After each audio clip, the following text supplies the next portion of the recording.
What's going on, everybody? This is Jerome Moore, host and creator of Deep Dish Conversations. And firstly, I want to say thank you for all love and support, and thank you for exploring the perspectives of social change with me on this platform. I want to encourage you all to like, subscribe, and follow us on YouTube and on your favorite podcast listen platform. And make sure you give us a 5-star rating if you're loving the Deep Dish Conversations. I appreciate all of the support again. I hope you all enjoy this episode. This is deep dish, right? Yeah, well, let's get deep. So I'm going deep on both sides. Justin Jones, welcome to the platform. How you doing, man? I'm doing good, brother. Appreciate you for having me on. I appreciate you for being on. And just appreciate your long tenure work. From California all the way here to Tennessee, Nashville specifically. So I appreciate you, man, and I'm giving you your bouquet of flowers right now for just the work, the commitment that you've made and decided to live your life by on this earth, man. So thank you. Appreciate you, brother. Yeah, no, it's thank mutual. you. It's mutual. It's our time as a generation. So. Yeah. I think I got at you by a couple years. But we still in the same. You're still millennial too. Yeah. Exactly. Yeah. Well, man, you got a lot going on, man. You are currently a candidate for District 52 State House of Representatives. How you feeling about that? I'm excited. I mean, we've been out here working every day, building our volunteer capacity, door knocking, trying to win votes door by door, and going out to the community and making sure that we let them know that we don't take their votes for granted, that we care about what matters to them, and that we're going to bring that same concern to the state capitol. So I'm excited. Yeah, man. Some would, obviously call you an activist, community organizer, troublemaker, probably. Rebel, agitator. Some call you, son, uncle, family, friend, a colleague, right? Just because of the work that you've done and who you are as a person. I want to get into a little of that, all the things that Justin is, right? And let's start in California, man. You are Black and Filipino. And from the Bay Area, right? And so tell us a little bit about your upbringing and how your ethnicity, your culture, your upbringing just played a role in making up the person you are today. Definitely. All that I am is because of all those factors and because of, growing up in the melting pot that the Bay Area is. Growing up Black and Filipino, I was raised by my grandmothers on both sides, my grandmother Harriet, my grandma Tessie, because I had a single mother who was putting herself through nursing school. And so my grandmothers are the ones who taught me, instill within me that wisdom of caring for community, of caring for the next generation, of fighting for something beyond myself, and of having faith to get through all these type of hurdles. And so I always, honor my grandmothers, and I just think it was important, having those experiences of being biracial and for me too, being Filipino and Black. It was recently that I was able to learn more about my Filipino side as well. When I went to the Philippines in 2017 with my Lola, which is my grandmother on my mom's side, and learned about our indigenous culture. Is why you see me with long hair today, really embracing my fullness, my wholeness, something that I had compartmentalized where I felt like I had to choose who I am, but now I'm whole. And so growing up in the Bay Area as well, like learning, coming from a place where you had the Black Panther Party founded, you had all these movements for justice, in the Bay Area, in Oakland, it was something that you couldn't be separate from. And for me, seeing protests even long before Black Lives Matter, I grew up at a time when Oscar Grant was killed at Fruitvale Station. And that was the first time I saw people power in the streets against police brutality, police violence. And so it comes from a place of justice, a place of love, a place of a legacy of liberation. And so I'm grateful to be a child of that. Right. Yeah, no, man. You said some key words that I really want to hit on. The first one is justice, right? We hear that chant, we want justice, right? At rallies, at protests, right?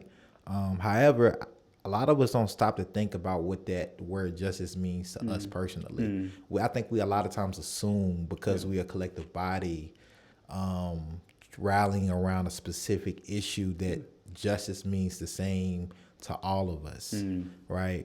Which I don't believe is true, because I think we all have our own definition. So what I wanted to get from you is, what does justice mean to Justin?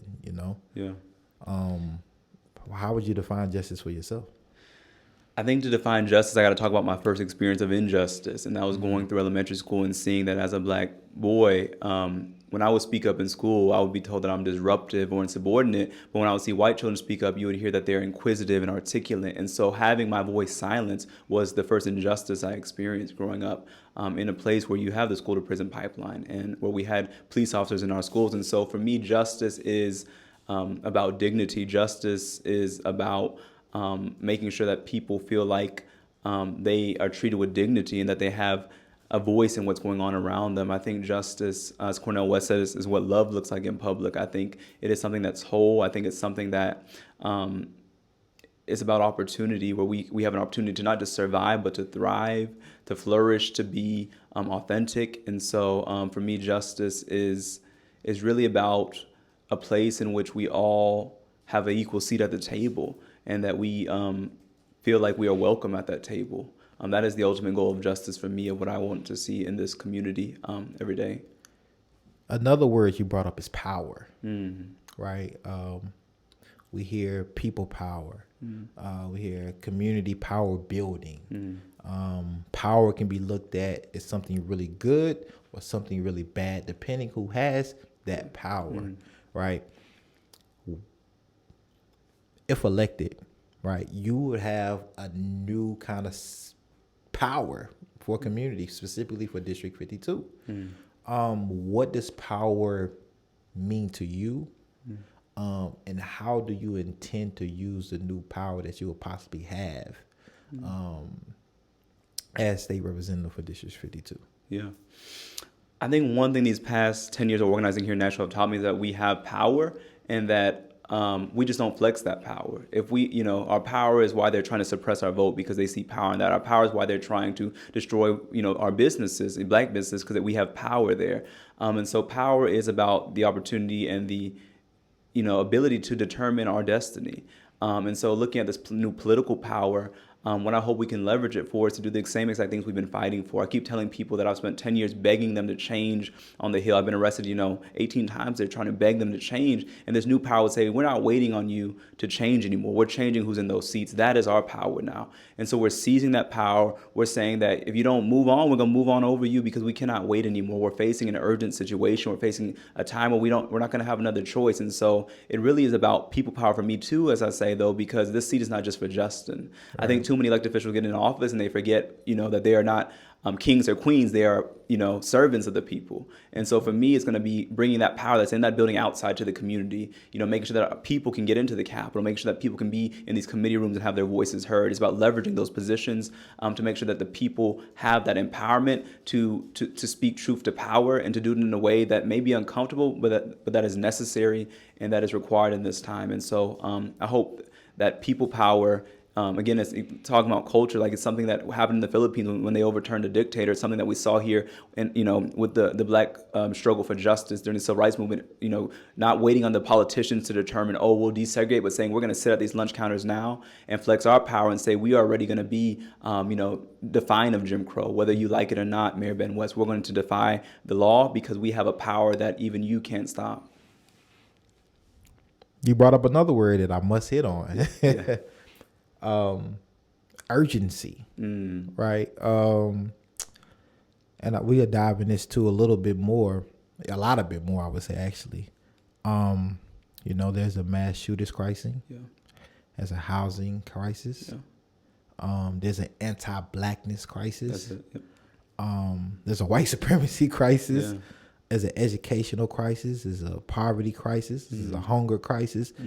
And so when I hear the word urgency, when I hear the word we need to be urgent, which a lot of people say, we should have been urgent yesterday. That's it. Yeah. And so I'm curious, and it has me thinking and pondering, what does urgent mean to people, right? When people are literally dying, right? Yeah. Like what does that word mean at this point? Yeah. When people are dying, like what does urgency really look like in our day and time in 2022? So I want to ask you that. What does urgency look like for you? Yeah. And what does it look like with you at the state, legislator? Yeah. I mean, this is something I take personally, and I think it's why I put my body on the line time after time, because urgency means we can't wait. We cannot wait because every day, every 28 hours, a black person is murdered by the police. Every day 2 people in Tennessee die because they don't have health care. Every day we are, facing this climate catastrophe with our environment. Every day, we saw just this weekend white supremacists marching at the Juneteenth in Franklin, Tennessee. I mean, we are facing an emergency situation. And for so long, as an organizer, I've been heard the word wait. You're asking for too much too soon, Justin. And for me, it's frustrating because I see the suffering. I see that, your human reaction is that we don't want this to continue to go on, that somebody's hurting our people and has gone on, for far too long. We can't be silent anymore. And so for me, urgency is this push, this pressure to say that we have to escalate. We have to instigate. And these are things that they call as, you're an instigator, you're an agitator, but agitation is how if you wash your clothes, that's how you get out the stains. You got to agitate it. And so I think as an elected official, as an organizer, our job is to continue to create that atmosphere to say that there is an emergency. And when you have an emergency, you don't go slowly. Right. The fire trucks run through the red lights. We have to go through things that may not be normal. Someone who's been arrested, someone who is an organizer may not be a normal person in office, but we are in an emergency situation. Right. And so for me, too, I think people would see this emergency if they didn't go to these people donating, these corporations, but they went to the people and said, okay, let's talk to you about what does your day-to-day look like, and see the struggle between buying groceries or paying for bus fare or paying, your bills. Like these are struggles that people are dealing with, and too many politicians don't take it seriously because they're listening to Amazon, they're listening to these corporations who pay these donations, but who have no interest in changing the status quo of what's happening in a quick time frame because they're benefiting from it. You said something that's an occurring theme around youthful people that tend to run for offices, and that's, hey, wait your turn. Your time will come. Yeah. You don't have the experience that's yet, right? I'm pretty sure you've been told that. Every day. Yeah.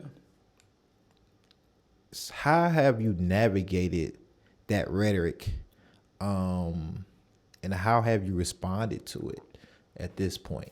Yeah. It's something I heard a lot, and especially as someone who's not coming with the title of elected official running for office, someone who's 26 years old, that you need to wait a little bit more. You need this degree, that you need to have this job, salary, even to run for office. You need to own a house and not be a renter. These ridiculous assertions because these people be telling us to wait until we're, 100. The truth is when they say wait, they mean no. It's a no, that we don't want you here because things are comfortable right now. And so I think the thing that we as young people bring is this divergent vision, is this subversive vision and subversive hope to say that the way things have been done is not how they always have to be done. And so when I hear people say, oh, you're too young, I say it's interesting because even where we're sitting now, all around us, we have streets named after people who are young people who were told that you don't know, what to do. We have John Lewis, Way. We have, Diane Nash Plaza down outside City Hall. Rip Patton is another freedom rider who we're going to name the bus terminal after. These were young people who were told, oh, you don't understand how politics work. And so don't sit at the lunch counters. Don't go on the freedom rides. Just wait and let us handle this. But these were 20-year-olds, 21-year-olds, 18-year-olds even, who said, no, we have a vision for a desegregated future, and we're not going to wait for some more convenient season. And so I say to young people, for me too, as someone who's young is running, I hope that this busts open the door for other young people to run. Because the Capitol is so out of touch, but we as young people are going to be inheriting whatever mess is left for us. We're going to have the long-lasting implications of these policy decisions, and so we should be at the table. And not, whenever people tell you to wait, I would say, think about the source and to keep going and ask what is the motivation for that. It's to discourage you, but I think our generation is rising up to say that it's our time now, right. And that we if not us, then who? If not now, then when? Right. So I have to hit on this, man, because you're a Fishite, Fish University, which brought you here to Nashville, right? Yeah. And you brought up some names like Diane Nash and John Lewis, who both also attended Fisk. Yeah. What does that mean to you, man, to be in that company, to have had relationships with like Diane Nash and Rip Patton, and how's that mentored you? How's that like just guided you? Just talk a little bit about that, man, because that's fascinating. That's interesting. That's just so. I'm pretty sure you've gotten so many gems from those folks, man.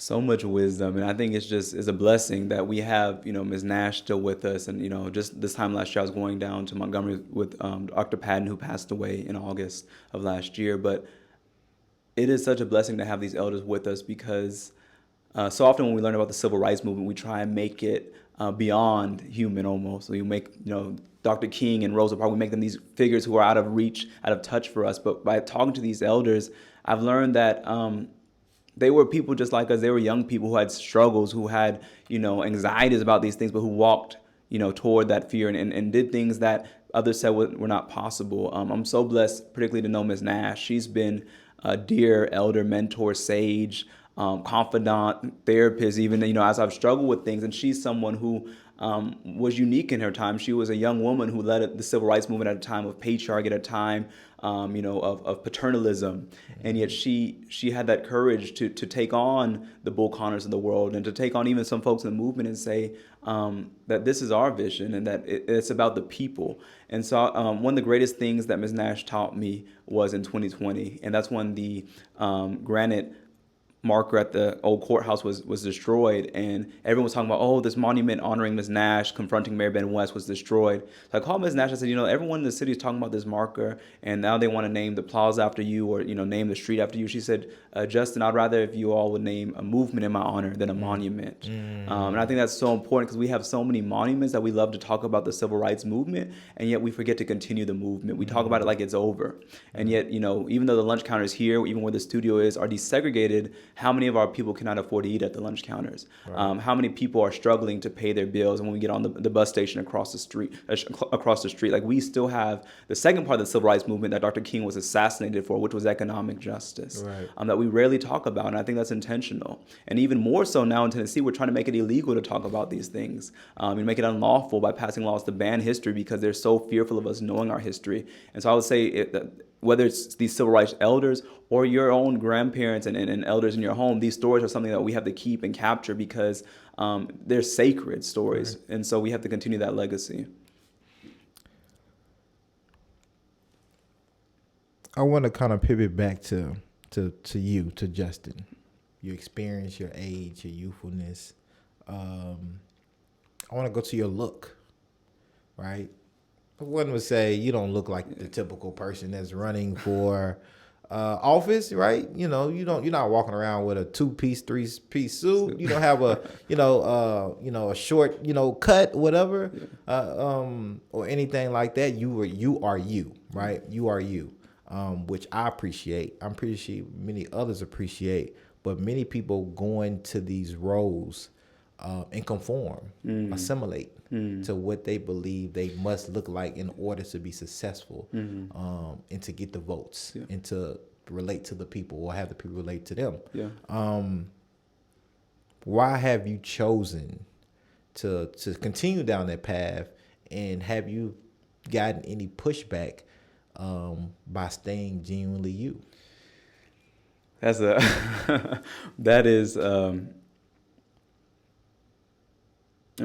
That question is one that I've had to reflect on a lot throughout this campaign, and it touches on a lot because one of the first critiques I got when I said I'm running for office, I consistently got was that, Justin, you need to cut your hair. Justin, you need to take out your earrings. And I made a very conscious decision that if I start letting people change me, then it was a very dangerous precedent that I would change in office.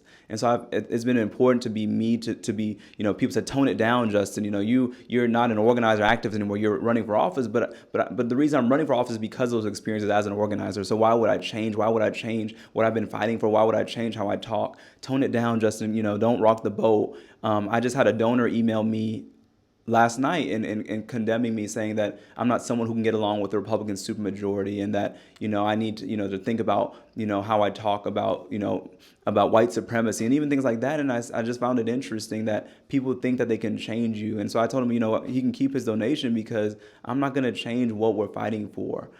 Because at the end of the day, it's not even for people like that. It's for the people I've met who are struggling, who've informed me. And those people said, be you. One lady said, be you, baby. I'm so proud of you for just being you, be your authentic self, and don't let the people change God's calling on your life. And so I'm going to continue to show up as how I am. I might get my hair braided up when I go to the legislature. I'm gonna be me though, because I think that we need to disrupt white spaces with Black excellence. We need to disrupt white spaces with Black excellence, no matter where it is, whether it's the business room or whether it's the state capitol, because this is the people's house, and you should not have to be, a white male lobbyist to feel comfortable in that building. Right. All people should feel comfortable, and as you are. I come in jeans, and I'm the only one in jeans at the Capitol, but we are working class people. This is how we look. Right. And so I think it's important to continue to exist as who we are, and to not allow them to break down who we are, to say that we have to conform, because for too long we've been told that, and it has not freed our people. And so we need to be bold, we need to be authentic, and we need to be a light that maybe inspires other people to say that you can be yourself as well too. And that whatever this mythology has taught us, that we have to compartmentalize our whole selves, or have to contort ourselves and break that bond. For me, having long hair is a connection to my ancestors. For me, it's connection to my lineage, to know who I am as I show up every day. And so I'm going to continue to be me, and and continue to disrupt these spaces. As you should, as you should. You mentioned your activism and community organizer background, right? And some would say there's a narrative, right, that it is hard to transition from being a community organizer to being someone working in the state legislature. How would you respond to that? And also, how would you see your experience as a community organizer, as somebody who's fighting for justice, fighting for people power, being something that will actually maybe even help you, right, if elected? Definitely. I think, first of all, the definition of organizer should be about empowering other people to recognize their power and to leverage that power collectively. And I think that is definitely needed in our state legislature, to not just organize our caucus, which also needs to be organized as the minority party, as the dissenting party. How do we mobilize and create one accord so we can actually be effective in challenging the Republican supermajority who's been so effective in getting their message out and pushing these harmful policies. And so as an organizer, it's about strategy. It's about connecting to people and translating things that may be out of touch. No one knows what's happening at the Capitol. So I told my district, one of the first things I'm going to do is send weekly updates about these are the bills happening, these are the committees happening, these are the calls to action. You can call this chairman of this committee. You can come to this committee at this time and testify. But we need to start making it accessible to people and letting them know how they can show up and stand up for what they are concerned about. And so I think that's one of the biggest roles that we have as lawmakers and as organizers, is to make things relatable to people, to help them understand how to leverage who they are and their collective power. Secondly, what I would do is make sure that we are effective in going not just in Nashville, but I think we need to organize across the state and connect the dots for people, that the same issues impacting our Metro General Hospital here in North Nashville are the same issues impacting these rural hospitals in other counties. And yet they've been tricked to believe that the party in control is working in their interest. And so we need to go out and organize these rural counties in solidarity with Metro Nashville and say, how can we build power together statewide? And so I said right after my election on August 4th, I'm going outside of Nashville. I'm going to be in Nashville, but I'm also going to go to some of these rural counties where you don't see people who look like me, and let them know that this is a statewide movement for people power that is anti-racism, anti-poverty, but it's pro-justice, pro-worker. And it's about uplifting all in our state, because these millionaires who control our state, Governor Bill Lee, obviously are not acting in the interests of everyday Tennesseans. And so we need to shift that narrative, and we need to do it in a way that is organized and effective and impactful. And you brought up something about like sending out weekly newsletters and updates and stuff to your constituents. Makes me think about like transparency, right? Because many people don't know what is going on at the state legislature. They don't know what bills are getting passed or what is even being talked about in these committees until it's too late. Yeah. Right. You go up there often, so you know when they're in session, you up there causing havoc and questioning, and everybody's not doing that, right? That's not, everybody else is going to work and dealing with the things they have to deal with. Yeah. With that, with the lack of understanding from community, the lack of like kind of political education, sometimes could lead to unrealistic expectations, right? As you mentioned, right now there's a supermajority of Republicans. Yeah. So the Democrats can only do so much in reality at this particular moment, right? And also being just a black man, being a black candidate, the black community tends to put candidates on a pedestal, right, and expect more. Yeah.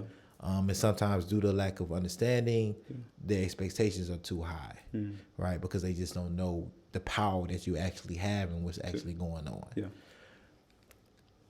How do you plan to make sure people understand the realistic expectations that can happen under the current situation at the state legislature, and people can understand by being transparent what is happening, what is not happening, what you can actually do, what you can't do, so their political education is at the highest degree where they can have realistic expectations to what their community can receive, get, not get, and things like that. Yeah, that's a really good question, and I think it's an important one.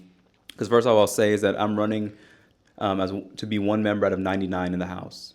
And then there's a whole separate body in the Senate, 33 members. And so I'm going as one voice. But I think what is important to remind people is that, and right now, too, I should say that there's 25 Democrats out of 99. So it's a super minority, which means Republicans can do anything they want without even talking to the Democrats. And so our job as a super minority party, a super minority dissenting voice, is to be that dissenting voice, is to try and obstruct the process when it's harming people in Tennessee. And so this year we saw harmful bills that made it a felony to be homeless.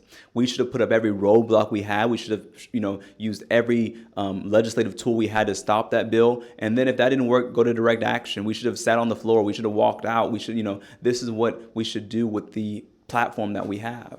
And so I will say to my community and to the voters of District 52 that I will be not silent on the Hill. Number one, I will be vocal. I will show up for them every day.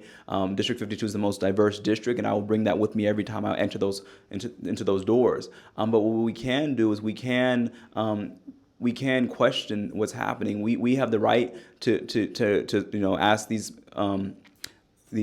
people sponsoring the bills every question that is of concern to our community. I'm going to file every bill that I can. It may not get to the floor for a vote, but we will make sure that we have that discussion, and we'll keep pushing until it gets passed, just like we did when we removed that statue. It took years and years of going up there to remove the Nathan Bedford statue, but we finally got it through all these hurdles, and we got that removed last year.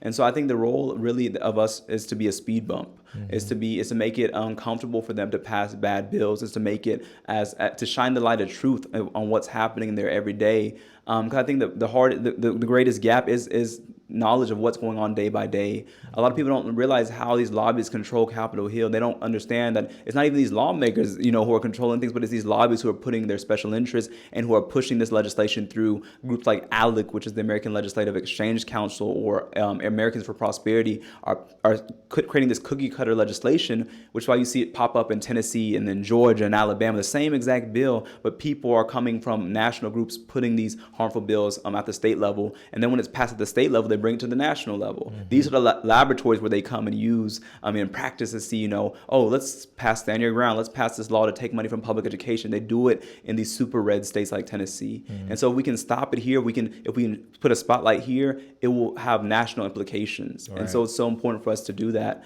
The last thing I would say is that we as lawmakers must not shy away from also being advocates that engage and stand with the people in direct action. I remember when I interned in D.C., John Lewis let us sit in on the floor of Congress calling for common sense gun legislation in 2016. This year in Florida, when they tried to gerrymander the districts, the black lawmakers let us sit in on the floor of the state legislature in Florida. We need to find ways that are creative to create public attention and pressure on what's going on in the state capitol. And so people know we're fighting for them every day, and they don't just think that we automatically lose, because we only lose if we don't show up to fight. And the thing that I think will win at the legislature is people power. I believe that the more people who show up, the more people who make it uncomfortable for them, and the more pressure they see, we see that we can win. We saw last year with the run-over protester bill that we were able to stop by organizing together. I was one of the people who organized that. And we showed up. We went to these members of the committee, and we found ways to creatively engage them and to speak truth to power. And we killed that bill together. Right. It can't be easy, mentally, physically, emotionally, spiritually, to do the work that you've done in the manner in which you've done it, right? You have a book that's out now, that that talks about your experience specifically at the plaza, and staying overnight and being arrested 100,000 times. Mercy. Take us through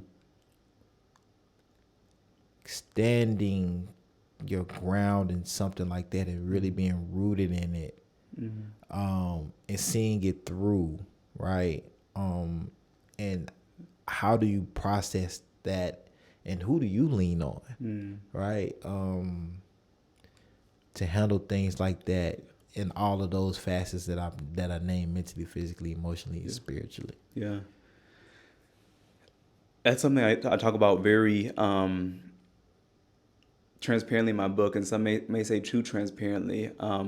One thing I've been open about in the past couple of years since that experience of 2020 is the toll it takes on one's mental health, to be surveilled, to be assaulted by police officers, to be targeted, to have, from that summer, 14 charges that have now all been dismissed, but to feel that pressure and to see your name in a state dossier file when you do a public records request, to see as someone who they identified as a leader who needs to be, removed, and whatever that meant when they said that. And so it takes a toll on your emotional and mental well-being. And so one thing I talk about is a big difference between this generation of activists, our generation, and those who may have preceded us, is that we are much more open about mental health issues. We see this new movement toward healing justice work that recognizes that we are not robots, that we're not superheroes, that we are regular people, and these type of things have an impact on us. And so we have to connect healing to social justice, to racial justice,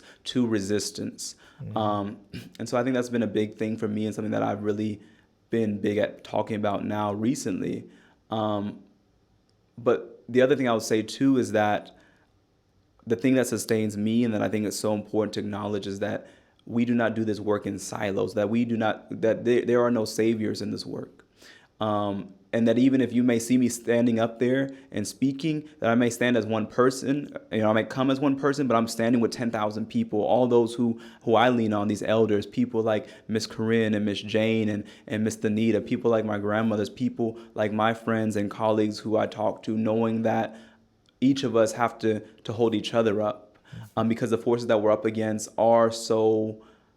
they seem so insurmountable that no person can do this by themselves, and that we cannot create that mythology that there's going to be some Messiah to save us.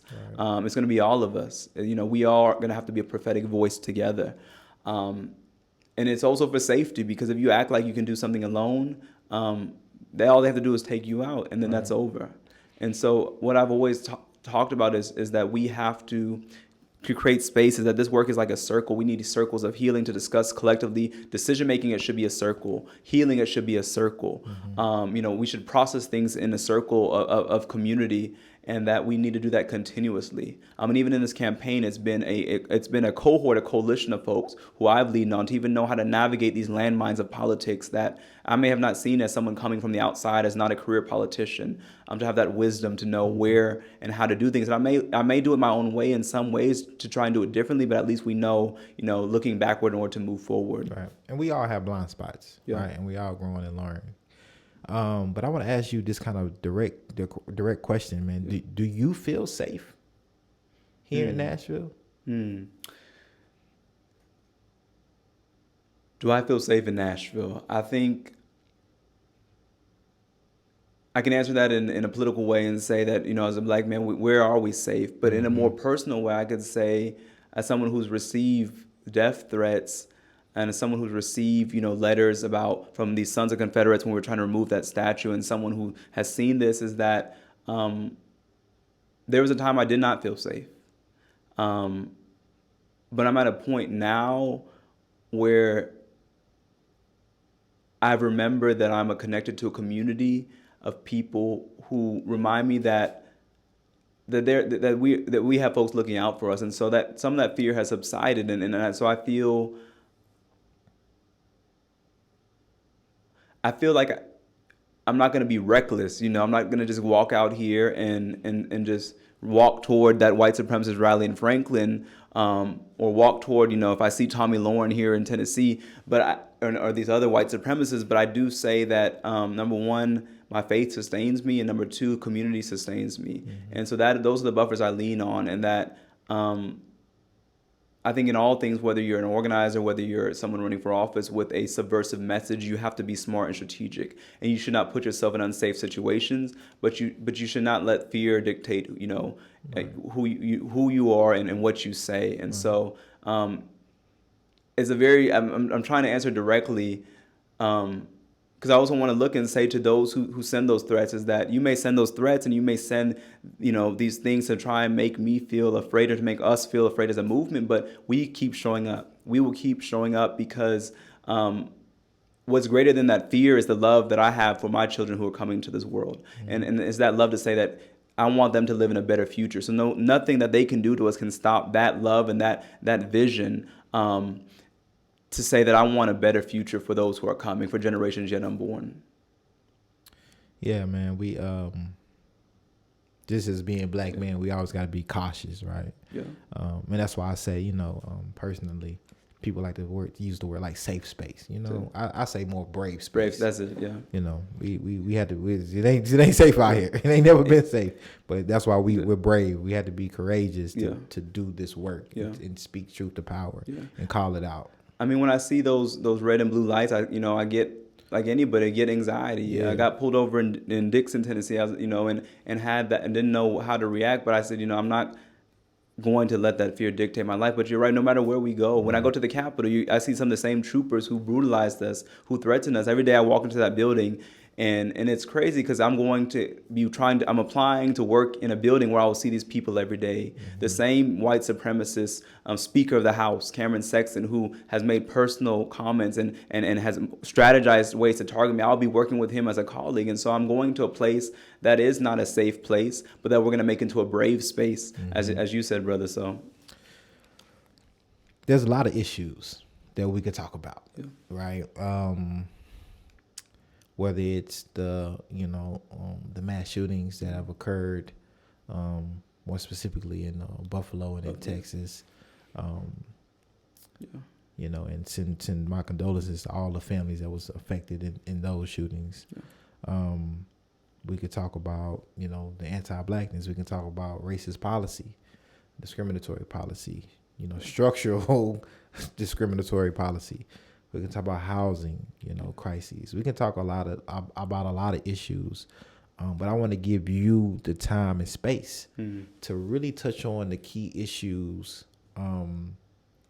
that's at the front of your mind right now, that you've been, previously building around, or want to continue in the House to build around as well, if elected.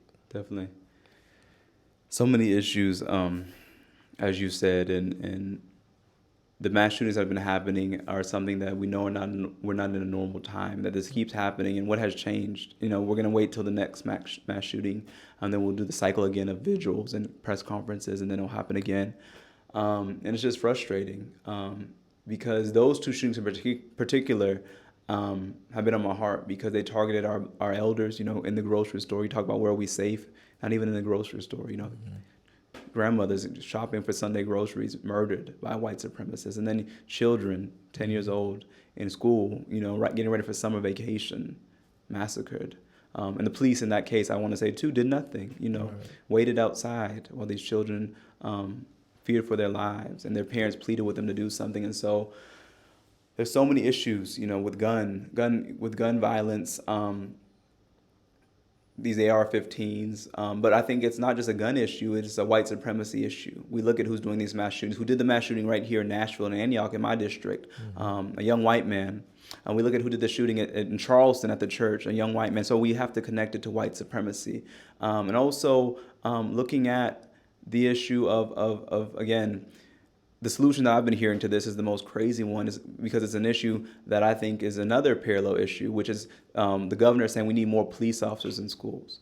And for me, the issue of police brutality is another issue, and of police accountability. I personally don't believe putting more police in schools will solve the issue, but it will in fact criminalize black and brown children and exacerbate the school to prison pipeline. Right. And so I believe police violence is a crisis. We may not have the same protests we had in 2020, but that issue is still going on. And we still have not seen accountability. And so I think that's a big issue. Then I'll go here to Nashville. I think we look at what's happening in Nashville's two cities right now. It's a playground for the wealthy who are coming here, and then it's going to be, the leftovers for those who are working class. And so we see people being pushed out.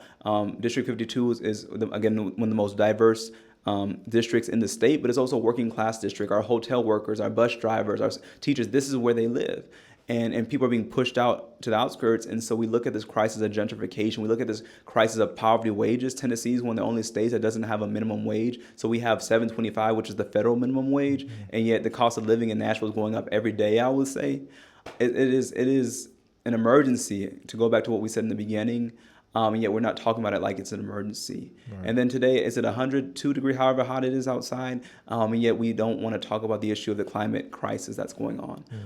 In fact, we have state lawmakers and elected officials here in Tennessee who say that it's just, there's no such thing as a climate crisis. Right. And so we know that these are emergencies that we have to talk about as a generation, and we need people who see them as emergencies to be at the table to talk about them. And so these are the issues that are about my campaign, in addition to healthcare, in addition to living wages, in addition to making sure that we have good public transportation for folks. I don't want to see Nashville become a city just for the wealthy who are coming here from Amazon or from Boeing or from these other corporations, but I want it to be a community where folks like us can thrive, and we can feel like we are part of something, that we can feel comfortable here, and that we can feel like this is home. Right. So yeah. You do have an opponent, which is also a good friend of yours. Yes. Right. It makes things a little tricky. But this is a democracy. Yeah. Right. And this is what happens. Right. And I think it's good for community. Definitely. What separates you from your opponent in a way that people should vote for you instead of your opponent in this election? And I will say this, it's one of those elections that, it's just, if we could vote two people in, we would. Yeah. Probably. Yeah. Right. But that's just not the case. And so, people have to make a choice. And so why should people choose you? Yeah. Well, to people District 52, I'll be honored if they would select me, because I think I spent the past 9 years at the Capitol. I've been up there for 9 years since I was a student at Fisk University, fighting for voting rights of students to now. And so I've been there and have that type of knowledge of what we're up against. I'm someone who's not afraid to speak truth to power, even when it's not popular. I remember when I first started meeting with other lawmakers about removing that KKK statue, people said it's not possible, that you shouldn't focus on that. And yet we got that removed by organizing and by knowing how to navigate that space and knowing how to navigate a very toxic space in a way. I think with only 25 Democrats in the House, every person needs to be present and vocal and needs to be bold and unapologetic. And I have a history of doing that on the Hill. I'm grateful for the support we've gotten in my race. I think I'm the only race that's been endorsed by multiple state elected lawmakers, including Representative J.A. Hardaway, the former chairman of the Black Caucus, Representative Gloria Johnson, my dear sister and good troublemaker who always is being targeted by the Republicans for speaking up, but who says we have to do it even if we stand alone, by State Senator Sarah Kyle. I'm grateful for these folks who say that you're 26, but we've seen you doing the work, Justin, and we know that you'll be ready on day one. I know, these, even the Republicans, I know them, and I know how we can work with them in some cases, but other ways how we're gonna have to call out what's going on and how we're going to go and move around them. And so I'm excited for the opportunity to serve this district. My heart is with the struggle, and I think that even as someone who's coming as an organizer, I think it's important to have someone who is an organizer in that space, someone who is not afraid to be an agitator, someone who's not afraid to be a presence that others might say is like is a little gadfly, calling out what's going on. But I think we need that now. We have folks who are arrogant and drunk with power. This supermajority, this governor who has this hubris, has forgotten that he is a public servant. So we need folks to remind them. We need folks who are in those rooms and who are not going to bow down to the pressure, who are not going to break under the pressure. Because they're going to try and break you. And I say this, I'm saying this, someone, how I look now, I'm smiling, but I know that it's going to be hard up there. I know it's going to be rough up there, and I know it's going to be lonely up there. But I know that it's important that we do this and that we continue to keep that fire and that vision and that hope and that love for our people to sustain us, even in the days where it's just me in the committee room and a group of folks who are trying to pass these dangerous bills. That I'm going to continue to speak for what I believe is right, because I know who I'm accountable to. And so as we close, I want to give you a chance to give the listeners and the viewers anything that we didn't cover, we didn't dive into deeply enough, that you want to just kind of speak more to. Whether it's just community in general, whether it's a specific issue, or whether it's just building power and actions and just going to that urgency message. But I want to give you that time in this space to do that.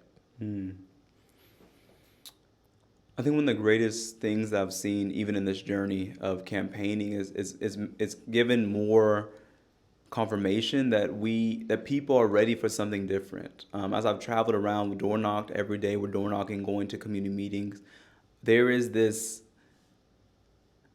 longing. There's this need for folks to say that we know that's what's going on is hurting our people. We know that it's not right. We know that it doesn't have to be this way.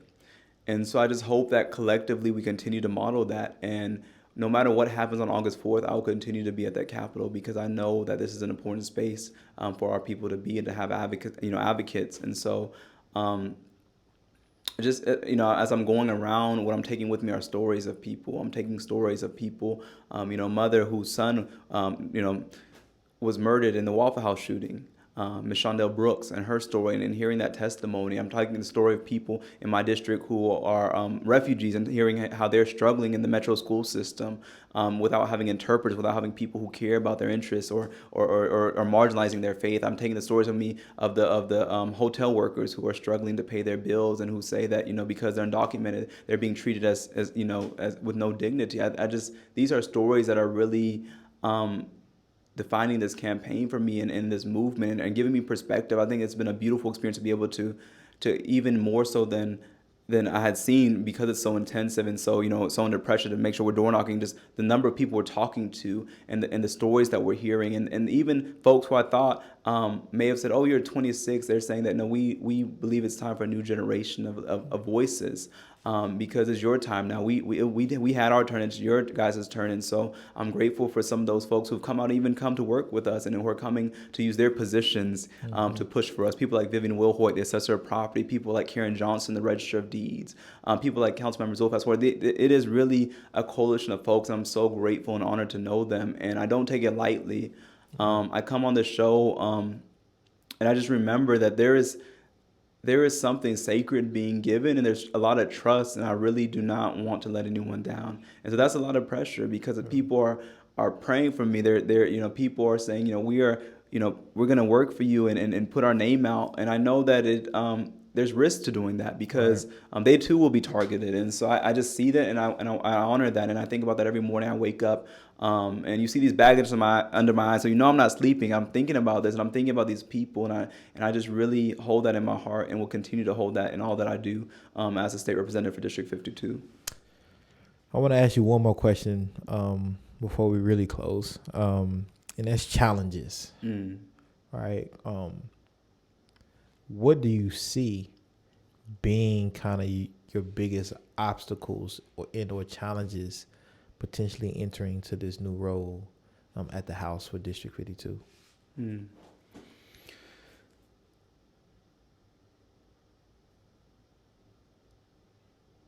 I think one of the greatest challenges we have is that there's a lot more pressure to conform. We've talked about this, is that you are expected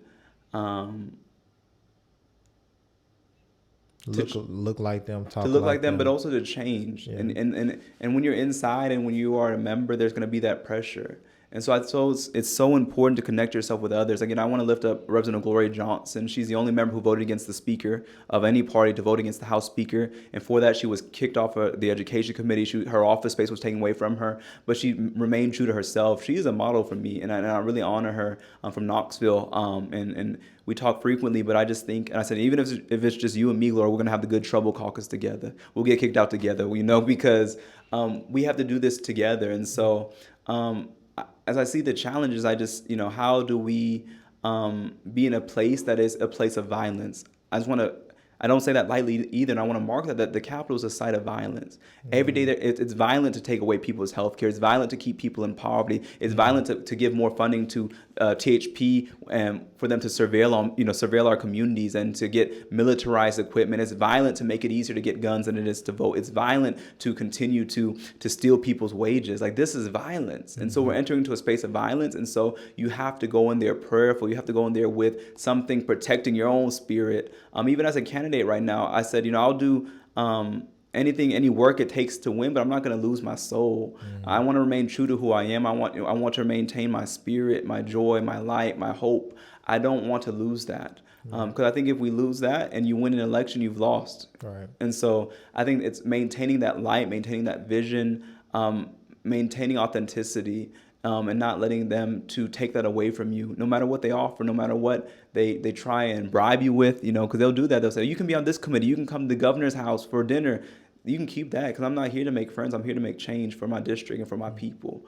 And so that's the greatest challenge I face, and that we all face in spaces where we may be the only one, is how do we remain who we are, and keep that light. That is the greatest wisdom I got when I was at Fisk. Is a friend told me, they said, Justin, if the light that is on you is greater than the light that is within you, then that light that's on you will destroy you. You need to have something sustaining you inside of you. For me, it's a prayer life. For me, it's a spirituality. It's my altar, my home. It's my ancestors. It's the divine. It's the creator who I connect myself to.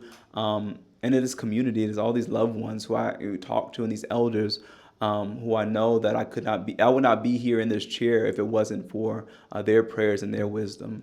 I would not be here in this world if it wasn't for them, and guiding me through nights and cycles where I felt like giving up on everything. Right. I think those things are real, and I say this not lightly, but I say it because I want someone listening to this to know that you're not alone, and that if you struggle with those things and struggle with these doubts and these anxieties, that that's not the end of the story. That there's more, and that there are people who love you, and that we have to just continue to lift each other up. And that if I can do it, you can do it. Because once I get into this seat, I hope it busts down the door for everybody else. Because I'm not just going in for myself. I'm going to hold the door open so other people can enter as well. Right. Well, man, I felt that, man. I appreciate you opening up in that way. And I know the viewers and the listeners had to feel that too. Whether they agree with you or not, they felt it. Where can people go to support you in your campaign? You can check out votejustinjones.com. We have our campaign information on there. You can read our platform. You can donate. You can sign up to volunteer and door knock. And then, would love people's vote. Early voting starts July 15th through July 30th. And then August 4th is Election Day. But I just want them to know, too, that even after this election, you can reach me and you can email info@votejustinjones.com, and I check that along with some of our volunteers. But we'll get that message. We'll be sure to be back in touch because we want to be accessible and communicative with all people.